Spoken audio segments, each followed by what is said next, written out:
بگمان روسیا هزین ویل سوریه هنه شخوا هف پیمانی انجی دوستانیا روسیا و سوریه دوستانیا که هین کفنه درو درجه خو درجه 10 سالان دکه لگوری زانیاری نوند جسور آلی کولینان ج همو 132 بنگهین هزین روسی لسوریه چند لهرین آلی روز آوای کردستان هنه 14 بنگهین هزین روسی ین سربازی لپاریزگاه حسکه هنه هند بینن شو پاریزگاه یعنی تنی پاریزگاه کمال سوریه هیا وجی حسکه ایندن باجار خریطه برانه چه اف نقشه است خازن شکل سر بیادر ببیجم اف رنگی کس کند بینن اوانا همو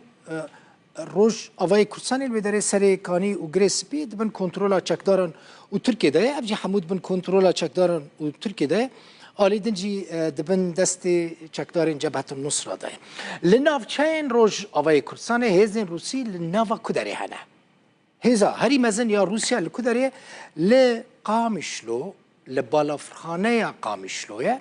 هر وها لتلتمر هزین روسی هنه و لسریا M4 رودکو هزین روسی پیدا دبن بگمان نلوه تره نلوان دران تنه لدر دورا باجار کوبانی هزین روسی هنه لکدر لباجار کوبانی دمینن هزین روسی بنیر از ویجوارا بیجم لآلی روش هلات و روش آوای و باشوری باجار کوبانی مثلا دناوبرا کوبانی و گریسپی ده هزین روسی بجیبونه لآلی